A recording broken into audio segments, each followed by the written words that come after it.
వెళ్ళేలాగా క్షణంకో party మార్చేవాడు కుదరదు ఇక్కడ. నేను మీకు ఒకటే చెప్తున్నా, నన్ను అందరూ పచ్చి బూతులు తిడతా ఉంటారు. నేను తట్టుకొని నిలబడ్డాను ఇంతకాలం. ఈ రోజున నేను మిమ్మల్ని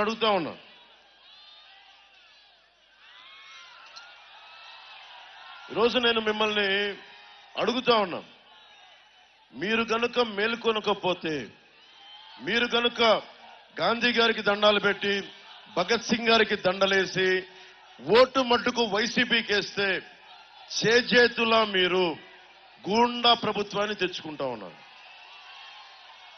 నేను 2019లో గొంతు అవిసిపోయేలా అరిచాను. నేను వైఎస్ జగన్ వైసీపీకి ఓటేస్తే భవిష్యత్తుని చంపేస్తాడని, ఆస్తుల్ని మనకి ప్రకృతిని విధ్వంసం చేస్తాడు, యువతకి నిలబడ్డు అన్ని చెప్పా. నా మాట ఎవరు వినలా. నేనేదో ఒక పిచ్చి ఐడియాలజీతో మాట్లాడుతాను అనుకున్నారు. నాకు చిరాకు. నాకేమో చదువు మహాత్మా గాంధీ గురించి చెప్పి, నేతాజీ గురించి చెప్పి, భగత్ సింగ్ గురించి చెప్పి నన్ను వెళ్ళి ఒక గూండా ముఖ్యమంత్రి కింద పని నేను ఉండమంటే నేను ఉండలేను. నేను చాలా మంది లొంగిపోతారు, సగటు మనిషి లొంగిపోతాడు. నేను పెద్ద జీవితాల నుంచి రాలా. మా నాన్న ప్రభుత్వ ఉద్యోగి మా నాన్న. మా పెదనాన్న ఇదే కాకినాడలో ఒక పోస్టల్ ఆఫీస్లో పోస్ట్ మాస్టర్గా పనిచేశాడు మా పెదనాన్న సత్యనారాయణ గారు. అలాంటి కుటుంబాల నుంచి వచ్చాను. కానీ నాకు గుండెల నిండా సమాజాన్ని కాపాడుకోవాలి, ధర్మానికి నిలబడాలి అన్న ఒక పిచ్చి ఆకాంక్ష. అరే, గాంధీ గారిని చదువుకున్నాం, భగత్ సింగ్ ని గుండెల్లో పెట్టుకున్నాం. అలాంటి నేను కూడా గుండాలకు భయపడితే ఎట్లా? క్రిమినల్స్ రాజ్యాలు వెళితే ఇలాగే ఉంటుంది. మన కాకినాడ పార్లమెంట్ లాగే ఉంటుంది. క్రిమినల్స్ రాజ్యాలు వెళితే బెదిరిస్తారు.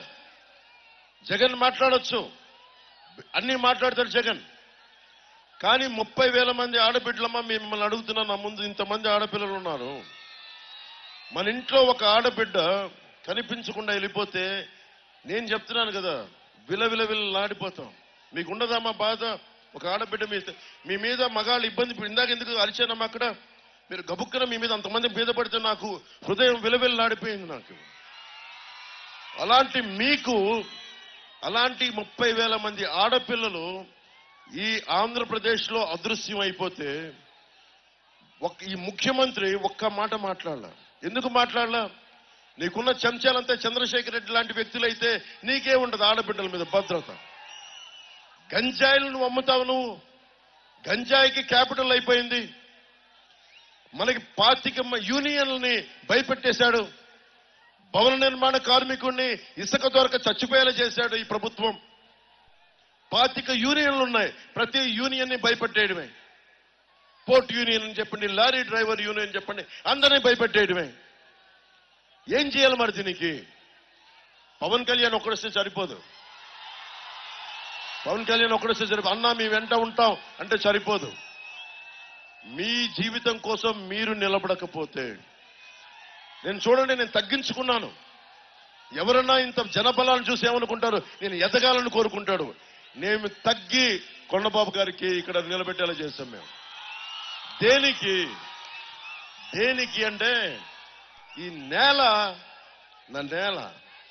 నా మాతృభూమి, ఇది నా ప్రజాస్వామ్యం, ఇది లక్షల మంది చనిపోయారు.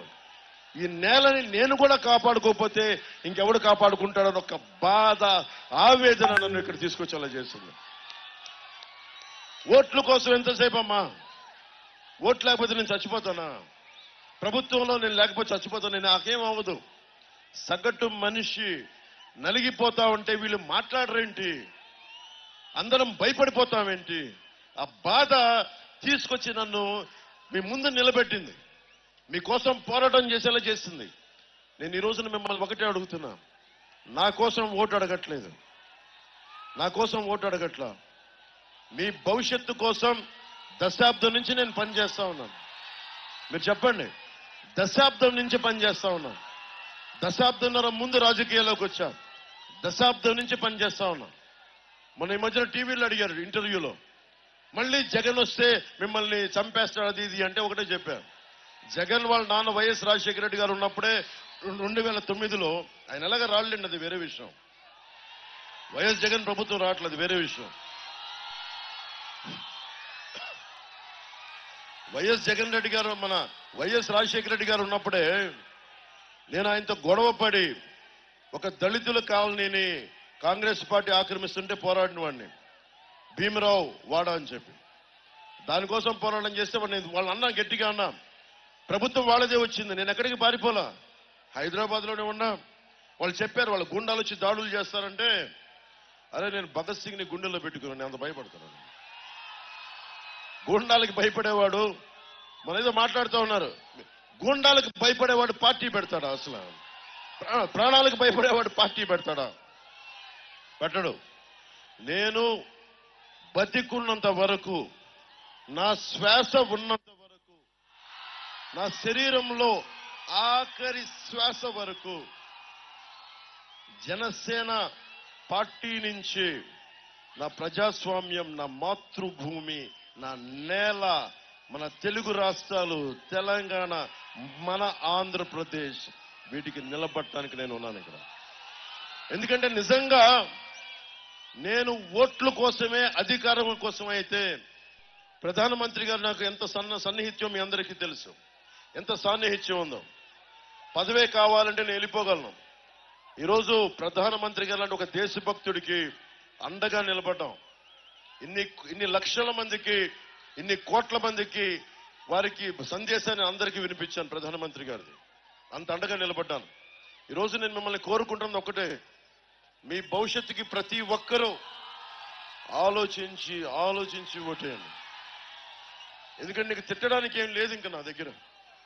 చంద్రశేఖర్ రెడ్డిని ఎన్నిసార్లు తిట్టను మీకు తెలియదా? నాకంటే ఎక్కువ తెలుసు మీకు.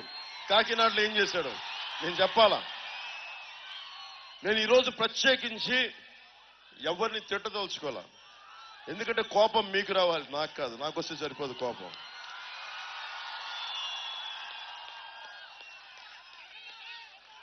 కోపం నాకు వస్తే సరిపోదు, మీకు రావాలి. మీకు అన్యాయం జరుగుతుందా లేదా మీరు ఆలోచించుకోవాలి.